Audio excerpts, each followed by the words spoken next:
انا اعطیناک الکوثر، اے نبی ہم نے آپ کو خیر کثیر دی ہے۔ خیر کثیر سے مراد آپ کو جو ہم نے اسلام دیا ہے وہ اتنی بڑی خیر ہے کہ اگر آپ کے کوئی نرینہ اولاد نہیں بھی ہے تو اس کے مقابلے میں اللہ نے آپ کو جو دین دے دیا، اس کی دینی دنیا کی برکتیں بھی حاصل ہوں گی اور آخرت میں بھی۔ تو یہ خیر کثیر کے ہوتے ہوئے اگر آپ کے نرینہ اولاد نہیں ہوتی تو آپ کو غم کرنے کی ضرورت نہیں ہے۔ اور دوسری تفسیر کے مطابق ہم نے آپ کو حوض کوثر دی ہے، تو آپ صلی اللہ علیہ وسلم میدان حشر میں اپنے امتیوں کو پانی پلائیں گے جب لوگ پیاس سے بلک رہے ہوں گے۔ تو یہ آپ کی خصوصیت ہے کہ اس وقت اللہ نے آپ کو ایک نہر آپ کے اختیار میں دی ہوگی جس سے آپ اپنے چاہنے والوں کو پانی پلائیں گے اور پھر ہمیشہ کے لیے ان کی پیاس بجھ جائے گی۔ تو جس کو اتنی بڑی نہر ملی ہو، اتنا اس کو عزت مل رہی ہو آخرت میں، تو اس کو ایسی شخصیت کو کہ اگر نرینہ اولاد نہیں ہوتی تو وہ یہ غم کوئی غم نہیں ہے ان کے لیے۔ تو یہ دو خوشخبریاں دی گئیں، انا اعطیناک الکوثر، اے نبی ہم نے آپ کو کوثر عطا کی ہے۔ اب چونکہ اللہ نے ایک نعمت کی ہے تو اللہ فرما رہے ہیں کہ آپ پر بھی شکر واجب ہے۔ وہ شکر کیا ہے؟ فصلی لربک، آپ اپنے رب کے لیے نماز پڑھیے، ونحر اور قربانی کیجیے۔ دو کام آپ کریں گے، نماز اور قربانی، تو اس کا صلہ اللہ آپ کو کیا عطا فرمائے گا؟ ان شانئک هو الابتر، آپ کا دشمن آپ کو تانے دے رہا ہے کہ آپ ابتر ہیں، آپ کی نسل ختم ہونے والی ہے، تو ہم آپ کو یہ خوشخبری دے رہے ہیں کہ آپ دین پر مضبوطی سے قائم رہیے، آپ کے دشمن کی نسل ختم ہونے والی ہے۔ تو ان کے جسمانی بیٹے تو ہوں گے، روحانی اولاد نہیں ہوگی ان کے، جس کا نتیجہ یہ نکلے گا کہ ان کے درجنوں بچے ہو کے بھی ان کا نام و نشان مٹ جائے گا۔ باپ دیکھیں، عرب کے بہت اولاد ہوا کرتی تھی، لیکن آج ان عرب کے سرداروں کا نام لینے والا کوئی بھی نہیں ہے۔ نہ ابو جہل کو پوچھا جاتا ہے، نہ ابو لہب کو، نہ عاص بن وائل کو۔ تاریخ میں ان کا تذکرہ ایک برے عنوان سے، برے نام سے کیا جاتا ہے، کوئی ان کو عزت دینے والا نہیں۔ حتیٰ کہ ان کی اولادیں بھی آگے جا کے مسلمان ہو گئیں، انہوں نے بھی اپنے باپ دادا کا ذکر چھوڑ دیا۔ تو یہ اس صورت میں اللہ تعالیٰ کا ارشاد ہے۔ اچھا، اب اس میں جو کچھ علمی باتیں ہیں، نمبر ایک کہ اللہ تعالیٰ نے جب بھی کسی پر کوئی انعام کیا ہو، احسان کیا ہو، تو اللہ تعالیٰ چاہتے ہیں کہ اس کا تم شکر ادا کرو۔ تو اسی وجہ سے آپ صلی اللہ علیہ وسلم کو اس صورت میں خطاب کیا گیا کہ ہم نے آپ کو جب کوثر عطا کی ہے تو آپ اللہ کے بندے ہیں، لہذا آپ پر بھی اللہ کا شکر ادا کرنا واجب ہے۔ پہلی بات تو یہ پتہ چلی۔ دوسری بات یہ پتہ چلی کہ شکر ادا کرنے کا طریقہ ہمیشہ سے وہی ہوگا جو اس صورت میں بیان کیا ہے، ایک نماز اور ایک قربانی۔ نماز ہمیشہ یاد رکھیں کہ لیبل ہے جسمانی عبادت کا، اور قربانی لیبل ہے مالی عبادت کا، کیونکہ جب آپ جانور، عرب میں اونٹ جو ہے نا، یہ بہت قیمتی مال تھا، تو اتنے قیمتی مال کو کاٹ دینا یہ بہت بڑی قربانی سمجھی جاتی تھی۔ تو مطلب کیا ہے کہ آپ نے اللہ کو راضی کرنے کے لیے اپنے جسم کو بھی کھپانا ہے جیسے کہ نماز میں کھپایا جاتا ہے، اور اپنے مال کو بھی قربان کرنا ہے جیسے کہ قربانی میں کیا جاتا ہے۔ تو مراد صرف نماز اور قربانی نہیں ہے، بلکہ یہ ایک لیبل ہے، اور قرآن کا یہ طریقہ رہا ہے کہ وہ جزیات کے ضمن میں اصول اور قاعدے بیان کرتا ہے، مثالوں سے پورا ایک جو ہے نا لا بیان کرتا ہے، قانون بیان کرتا ہے۔ تو یہاں بھی ایک قانون بیان کیا جا رہا ہے کہ شکر کا دو طریقے ہیں، ایک جسمانی عبادت بھی اور مالی عبادت بھی۔ مال بھی خرچ کرنا ہے اور جو ہے جسمانی عبادت بھی کرنی ہے۔ اب تمام جسمانی عبادتیں اس میں آ گئیں، کیونکہ نماز سب سے اہم ہے اس لیے اللہ نے اس کو ذکر کیا، اس میں روزہ بھی آ گیا، اس میں حج بھی آ گیا، اور اس میں جو کچھ بھی ہم اللہ کے لیے اپنے جسم کو کھپاتے ہیں سب کچھ آ گیا۔ اور مال میں تمام مالی عبادتیں آ گئی، زکوٰۃ بھی آ گیا، فطرانہ بھی آ گیا، اور اللہ کی مخلوق کو اللہ کو خوش کرنے کے لیے اللہ کی مخلوق کو کھانا کھلانا، یعنی ہر وہ عبادت جس میں قربانی کا عنصر ہو۔ تو قربانی یعنی مالی قربانی کا عنصر ہو، تو مالی قربانی جو ہے وہ غریبوں کو کھانا کھلا کے بھی حاصل ہوتی ہے، رشتہ داروں پہ خرچ کرنا اور ضرورت مند کو قرضہ دینا، یہ تمام کی تمام چیزیں اس میں داخل ہیں۔ تو یہ بھی اس آیت سورت سے ہمیں پتہ چلتا ہے، اور یہ تو دوسری بات ہوئی۔ اور تیسرا جو سبق ہمیں اس سورت سے ملتا ہے وہ یہ ملتا ہے کہ جب آپ اللہ کا شکر ادا کرتے ہیں اور آپ اللہ کے حکام کو فالو کرتے ہیں تو روحانی نسل بہرحال آپ کی ہی بڑھتی ہے، اور اگر آپ اللہ کا شکر ادا نہیں کرتے تو آپ کی اولاد بھی آپ کو بھول جاتی ہے، جیسے کہ اولادیں تو ملی مشرکین مکہ کو مگر کوئی ان کو یاد نہیں رکھتا۔ تو آج بھی ہم دیکھتے ہیں کہ دینداروں میں یہ چیز نظر آتی ہے، ان کی اولادیں والدین کے مرنے کے بعد موت تک ان کے لیے دعائیں کرتی ہیں، موت تک صدقہ خیرات کرتی رہتی ہیں، پھر آگے نسلیں پیدا ہوتی ہیں، وہ بھی اپنے باپ دادا کے لیے مغفرت کی دعائیں مانگتے رہتے ہیں۔ لیکن جو زیادہ نام نہاد لبرل لوگ ہیں وہ اپنی اولادوں پہ بڑا خرچ کرتے ہیں، مگر ہم دیکھتے ہیں کہ جب ان کے والدین کا انتقال ہوتا ہے تو اولادیں چند دنوں میں ان کو بھول جاتی ہیں۔ جتنا دین سکھایا ہوگا آپ کی اولاد آپ کو اتنا ہی یاد رکھے گی، اور آپ کی نسلیں آپ کو اتنا ہی یاد رکھیں گی، اور جتنا آپ نے اپنی اولاد کو دین سے دور کیا ہوگا تو آپ کی اولاد وراثت تو دبا کے لے گی آپ سے، سارے فائدے اٹھائے گی مگر آپ کو یاد نہیں رکھے گی۔ محمد راجہ انڈیا سے، کیا خالہ کے بیٹے کی بیٹی سے شادی جائز ہے؟ جی جائز ہے۔ کیا جنات انسان پر بھی عاشق ہوتے ہیں؟ جی ہوتے ہیں، ہو سکتے ہیں، لیکن لاکھوں میں کروڑوں میں کوئی ایک آدھ واقعہ ہوتا ہے، تو اس لیے امید ہے آپ پر عاشق نہیں ہوں گے۔ منی کے قطرے نکلنے کے دوران جو کپڑے پہنے ہوئے ہوتے ہیں کیا وہ سب ناپاک ہو جاتے ہیں؟ جی ناپاک ہو جاتے ہیں، البتہ ایک آدھ قطرہ اگر لگا ہے تو اس کو دھونا واجب نہیں ہے، تھوڑا وہ پھیل گیا ہے نا ہتھیلی کی گہرائی کے برابر، تو پھر اس کو دھونا بہرحال لازم ہے۔ میری ساس کی بد زبانی کی وجہ سے میری جٹھانی ان سے الگ ہو گئی، تو میں نے اپنے شوہر سے کہا کہ اپنی امی کو اپنے گھر لے آئیں، تو وہ ہمارے گھر آ گئیں۔ میں کینسر کی مریض ہوں اور مجھے کیمو بھی لگی ہوئی ہے، میں سارے کام کرتی ہوں مگر میرا ایک ہاتھ خراب ہو چکا ہے جس کی وجہ سے میں ان کے ہاتھ پاؤں نہیں دبا سکتی، تو وہ میرے شوہر دباتے تھے مگر وہ میری بیماری کو ناٹک کہتی ہیں اور بہت زیادہ بد زبانی کرتی ہیں، جس کی وجہ سے میں نے اپنے شوہر سے کہہ دیا کہ میں بیماری کے ساتھ یہ ٹارچر اب برداشت نہیں کر سکتی۔ اب وہ گاؤں چلی گئی ہیں، لیکن میرے شوہر کو لگتا ہے کہ وہ ان کی وجہ سے جہنم میں جائیں گے اور کہتے ہیں کہ اگر تم ایڈجسٹ کرتی تو وہ میرے ساتھ ہی رہتی۔ آپ بتائیں اگر میں غلط ہوں تو اپنی غلطی کی اصلاح کر لوں، جبکہ میں ابھی بھی بیمار ہوں اور انہوں نے مجھے پریشان کیا ہے، اور انہیں جو مجھے پریشان کیا وہ میں تفصیل سے بتا نہیں سکتی۔ جب آپ کا ہاتھ خراب ہو گیا تھا تو کیسے پاؤں دبائے جا سکتے تھے؟ ایسی صورت میں آپ کے شوہر کو آپ کو الزام دینا ٹھیک نہیں ہے۔ تو اب مجھے نہیں پتا کہ کون غلطی پر ہے اس میں، بہرحال بوڑھی ماں کا بڑا احترام ہے۔ اب شوہر ظاہر ہے مرد کے دل میں بال آ جاتا ہے کہ میری ماں اب گاؤں میں رہ رہی ہے، لیکن شوہر کو یہ بھی سمجھنا چاہیے کہ عذر کیا ہے۔ تو اگر بیوی کہہ رہی ہے بھائی میرا ہاتھ خراب ہو گیا، میں اس بڑھاپے میں ان کی خدمت نہیں کر سکتی، نہیں دبا سکتی، اور ساس میری بیماری کو ناٹک کہتی ہیں، بعض ساسیں ہوتی ہیں وہ بہو کا ایک صحیح عذر بھی ماننے کے لیے تیار نہیں ہوتی۔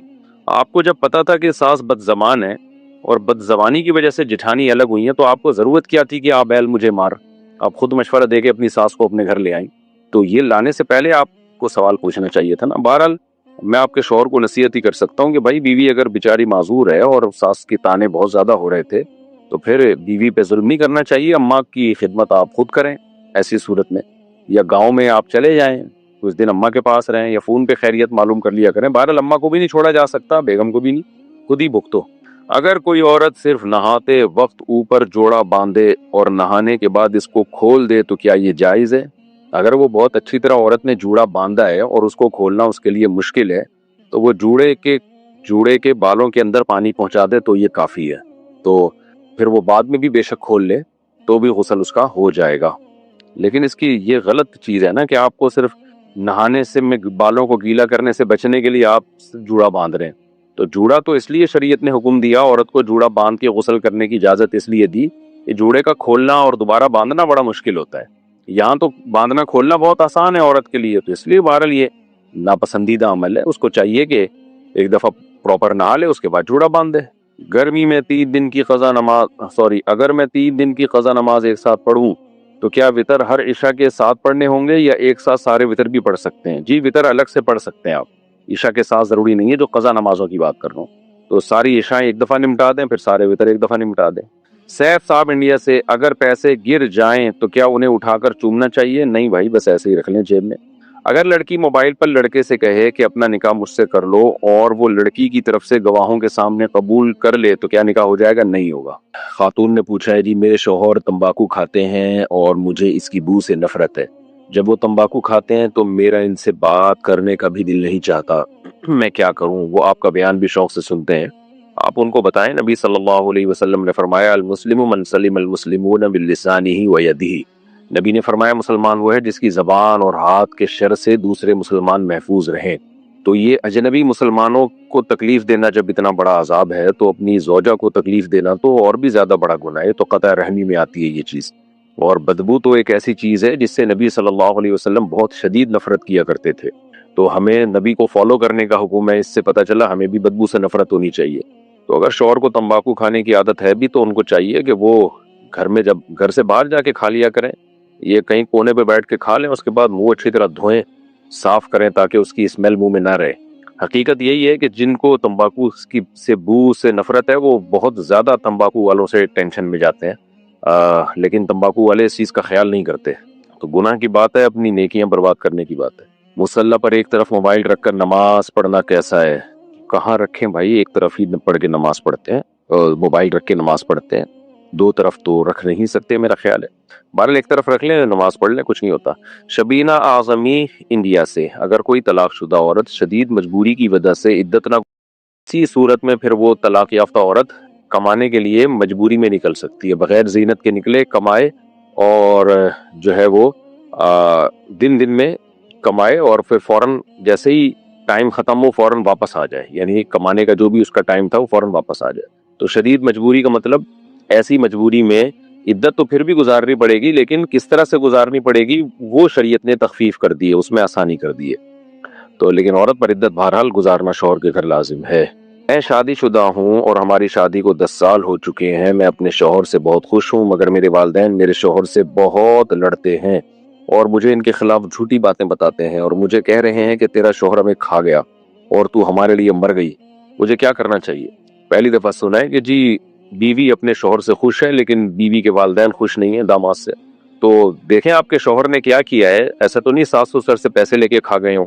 اگر وہ پیسے لے کے کھا گئے ہوں تو پھر ساس سسر کا داماد سے اختلاف ٹھیک ہے، بعض داماد ایسے ہوتے ہیں گھنے بن کے کھا جاتے ہیں سب کچھ، اور ساس سسر مجبور ہوتے ہیں اپنی بیٹی کی وجہ سے، سسرال والے وہ کچھ کر نہیں سکتے داماد کے خلاف، ان کو ڈر ہوتا ہے بیٹی کو نہ چھوڑ دے، تو اس طرح سے بعض دفعہ مسائل ہوتے ہیں۔ لیکن ساس سسر کو چاہیے تھا پیسے ہی نہ دیتے داماد کو، اگر پیسوں کا پھڈا چل رہا ہے۔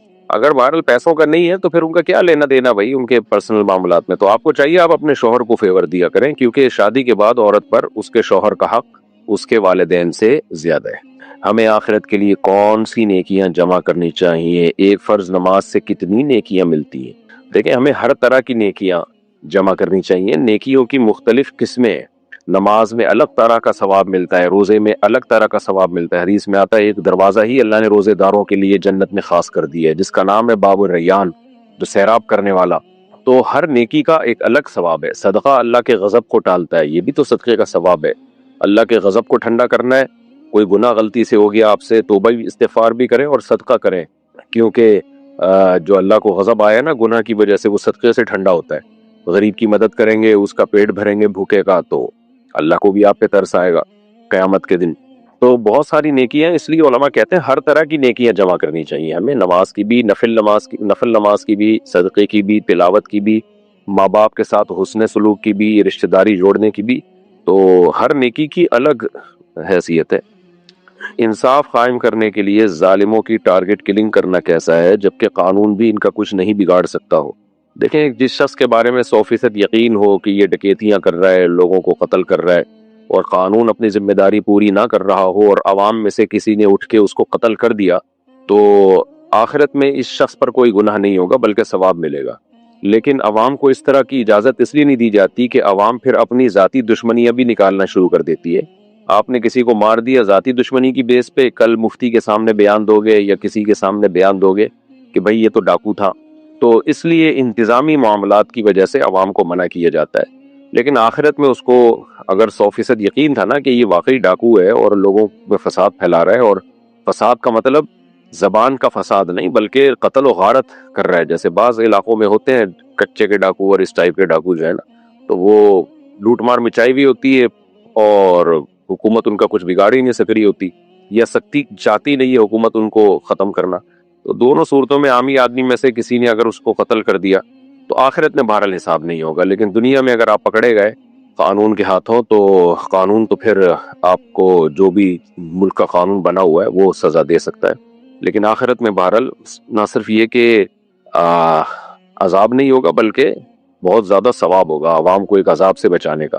لیکن پھر میں بتا دوں کہ لوگوں کو مشورہ نہیں دیا جا سکتا قانون ہاتھ میں لینے کا، مشورے سے نقصان یہ ہوگا کہ پھر لوگ جری ہو جائیں گے، بے گناہ لوگوں کو بھی قتل کرنا نہ شروع کر دیں اس بہانے، اور گورنمنٹ جب پکڑے گی تو گورنمنٹ تو پھر یہ آپ سے جو بھی گورنمنٹ لا ہے اس کے حساب سے حساب و کتاب کرے گی۔ ہمارے والد بہت غصہ کرتے ہیں اور ہر چیز پر ڈانٹتے ہیں، جبکہ باہر کے بچوں کے ساتھ بہت اچھے رہتے ہیں، ہمارا دل بہت دکھتا ہے جب ہم دوسروں کو دیکھتے ہیں کہ والد اور بچے آپس میں اچھے رہتے ہیں، جبکہ ہم دوسروں کو دیکھتے ہیں کہ والد اور بچے آپس میں اچھے سے رہتے ہیں۔ آپ ہماری رہنمائی فرمائے۔ مجھے بڑی حیرانگی ہوتی ہے بچوں پہ والد کو غصہ آتا کیسے ہے؟ بچے تو اتنی اٹریکٹیو چیز ہیں، چھوٹے بچے، دل چاہتا ہے ان کو پیار ہی کرتے رہو۔ میں تو اکثر لوگوں سے کہتا ہوں ہمارا تو دل ہی نہیں کرتا کہ بچے بڑے ہوں بھائی، لوگ کہتے ہیں نا جلدی جلدی بڑے ہو جائیں، میرا دل چاہتا ہے چھوٹے ہی رہیں. کیسے پننے پننے سے ہوتے ہیں، ایسی پیاری پیاری باتیں کر رہے ہوتے ہیں، کھیل کیسے بچیاں کیسا اچھا کھیل رہی ہوتی ہیں آپس میں. آپ بچیوں کو کھلونے لا کے دے دیں کچن کے، کیسے کھیل رہی ہوتی ہیں، میں بریانی بنا رہی ہوں، میں آٹا گوندھ رہی ہوں، میں چائے بنا رہی ہوں، آپ آپس میں لگی رہتی ہوں. لڑکے بھی کیسا ماشاءاللہ کھیل رہے ہوتے ہیں ادھم مستیوں میں. تو بچہ تو اس قابل ہی نہیں ہے کہ اس کو ڈانٹا جائے. تو اس لیے والد کو چاہیے اپنے بچوں سے محبت کرے، ان میں کھیلے. ٹھیک ہے تھوڑا روب بھی قائم رکھے تاکہ وہ باپ ہی نہ بن جائیں گھر میں. روب ہم انگریزوں کی طرح بھی قائل نہیں ہے کہ ان کو کچھ کہا ہی نہ جائے. تو کوئی واقعی بات ہو تنبیہ کرنے کی تو بچوں پہ تھوڑی سی سختی بھی کی جا سکتی ہے، لیکن نارملی بچہ سختی کے لائق نہیں، محبت کے لائق ہی ہوتا ہے. تو بہت افسوس ہوتا ہے کہ ماں باپ اپنے بچوں کو سے محبت نہیں کر رہے. باپ جو ہے وہ اپنے بچوں کو ٹائم نہیں دے رہا، محبت نہیں کر رہا. تو ان کو چاہیے کہ آ کے بیٹھا کریں، گپ شپ لگایا کریں. اور ہر وقت اصل میں ہوتا یہ نہیں ہے کہ باپ کو بچوں سے نفرت ہے، کبھی بھی باپ کو بچوں سے نفرت نہیں ہوتی ہو.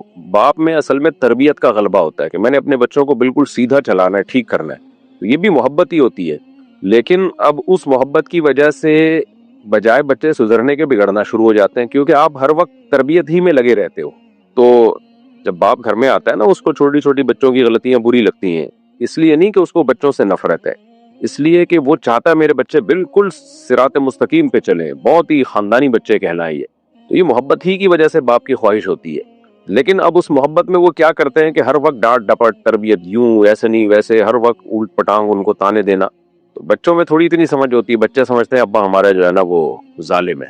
اس لیے باپ کو چاہیے کہ وہ محبت بھی دے ان کو، کبھی کبھار تنبیہ بھی کرتا رہے. تو یہ جو رویہ ہے کہ گھر میں جب باپ آئے تو بچے کانپنا شروع کر دیں اور بچے چاہیں کہ کاش یہ گھر میں نہ ہی آتے، تو یہ باپ کے ناکام ہونے کی دلیل ہے. تو جو بچے گھر میں ابو کا، ابا کا، پاپا کا، ڈیڈی کا انتظار کرتے ہیں نا کہ آئیں تو ہمیں خوشی ہوگی، اس کا مطلب ابا صحیح چل رہے ہیں. اور جہاں بچے یہ ہو کہ یار ابا کیوں آ رہے ہیں، اس کا مطلب کچھ ابا کا جو ایٹیٹیوڈ